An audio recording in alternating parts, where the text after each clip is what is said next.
Assalamualaikum dan salam sejahtera saya ucapkan kepada yang dihormati Encik Fafiz bin Bakri selaku pensyarah debat bahasa Melayu, rakan-rakan seperjuangan dan para hadirin sekalian. Nama saya Nur Fatihah binti Uslah, pemegang nombor matrik di 2021 110 1126 daripada pelajar Ijazah Sarjana Muda Komunikasi Sosial. Pada hari ini saya akan membentangkan satu isu pembentangan yang bertajuk budaya body shaming ataupun budaya ejekan tubuh. Hadirin dan hadiran sekalian, apakah itu body shaming?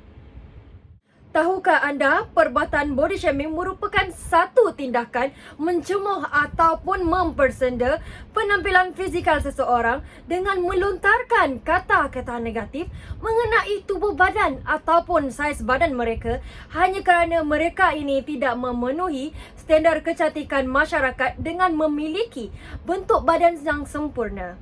Dalam erti kata lain, perbuatan body shaming adalah perbuatan buli secara verbal.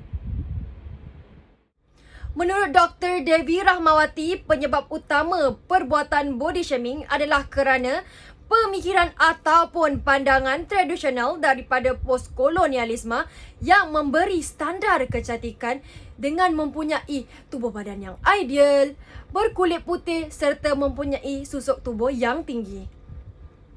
Berdasarkan Kerajaan Akhbar Utusan Malaysia, seorang penyanyi iaitu Vanessa Reynolds yang berusia 21 tahun juga tidak lari daripada isu body shaming. Isu ini sangat serius kerana beliau mengalami trauma hanya kerana dirinya memiliki rambut natural yang sangat unik. Beliau sering disamakan seperti suku kaum ataupun etnik tertentu hanya kerana rambut afro yang dimilikinya. Lain pula kisahnya dengan seorang wanita yang bernama Afika Zulkifli yang tular di sosial media pada Februari lalu. Di dalam video pendeknya itu, beliau menyatakan bahawa seorang rakannya telah melemparkan tanggapan buruk kepadanya hanya kerana dia memiliki kekurangan berat badan.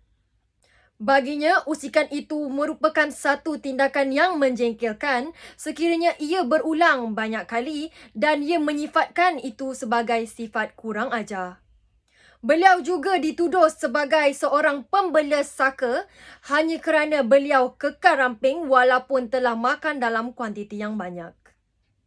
Bukan sahaja wanita, malah lelaki juga sering menjadi salah satu mangsa body shaming hanya kerana diri mereka mempunyai tubuh badan yang lebih kecil daripada lelaki yang berada di negara barat seperti Sepanyol, Amerika dan lain-lain.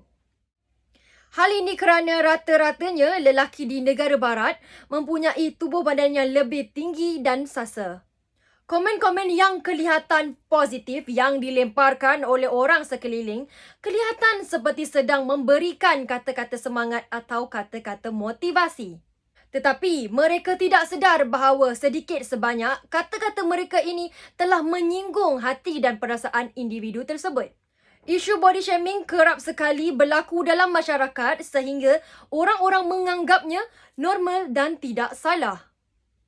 Kerap kali masyarakat kita menganggap bahawa komen seperti kurusnya kau ini adalah tidak salah. Sebenarnya, komen seperti itu adalah sama seperti gemuknya engkau ni. Kedua-dua komen tersebut adalah sesuatu perkara yang tidak patut dilontarkan kerana ia akan membawa kepada kesan-kesan buruk terhadap seorang individu. Hadirin dan hadiran sekalian, tahukah anda komen-komen motivasi yang telah anda lontarkan itu boleh membawa kepada 5 kesan buruk kepada seseorang individu. Yang pertama merupakan kehilangan keyakinan diri. Seseorang individu tersebut akan sering merendahkan diri mereka dan sentiasa berasa tidak puas hati dengan penampilan dan saiz tubuh mereka yang menyebabkan insecurity bertambah. Kedua adalah mengalami masalah gangguan makan. Seseorang individu tersebut akan mengalami kehilangan selera makan kerana terlalu memikirkan dan terlalu risau dengan kata-kata negatif yang telah dilontarkan sehingga boleh menyebabkan eating disorder seperti bulimia ataupun anorexia. Ketiga adalah mengalami tekanan emosi yang melampau yang boleh mengakibatkan kemurungan ataupun depression yang boleh menyebabkan bunuh diri. Keempat adalah mendapat social anxiety yang mengakibatkan seseorang individu tersebut berasa tidak selesa untuk bergaul dengan orang ramai ataupun mereka akan berasa malu dengan diri sendiri. Dan yang terakhir sekali adalah gejala stress eating yang berpunca daripada stres yang berlebihan ataupun stres yang melampau yang boleh meningkatkan lagi berat badan seseorang individu. Menurut Ketua Polis Negara Tan Sri Abdul Hamid Badar, beliau menyatakan bahawa perbuatan body shaming merupakan satu kesalahan jenayah. Mereka yang didapati bersalah akan dikenakan tindakan undang-undang di bawah Seksyen 233 Akta Komunikasi dan Multimedia yang boleh dikenakan denda tidak melebihi RM50,000 ataupun penjara tidak melebihi setahun ataupun kedua-duanya sekali. Manakala kesalahan di bawah Seksyen 509 Kanun Keseksaan akan dikenakan penjara sehingga 5 tahun. Pengurusi Suruhanjaya Komunikasi dan Multimedia Malaysia SKMM menyatakan bahawa individu yang menjadi salah satu mangsa jenayah body shaming di atas talian hendaklah membuat laporan polis terlebih dahulu sebelum merujuk kepada SKMM. Dan setelah itu, pihak SKMM akan membantu pihak polis dari segi teknikal dalam tindakan lanjut. Kesimpulannya, kita hendaklah berhati-hati ketika berbicara, terutama sekali di atas talian kerana di era moden ini, sesiapa sahaja boleh menggunakan khidmat tangkap layar untuk dijadikan sebagai bahan bukti body shaming di atas talian.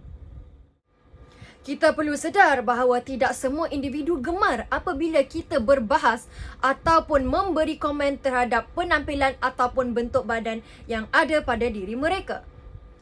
Adalah lebih baik sekiranya kita dapat mengelakkan diri daripada topik yang berkaitan dengan paras rupa, susuk tubuh dan ketinggian seseorang individu kerana topik-topik ini mungkin akan menyinggung perasaan orang lain secara tidak sengaja tanpa kita sedari. Saya ingin mengakhiri perbentangan saya dengan serangkap pantun. Kerana mulut badan binasa, kerana ayat masuk penjara. Berhati-hati ketika berbicara supaya diri tidak didakwa. Assalamualaikum dan sekian terima kasih.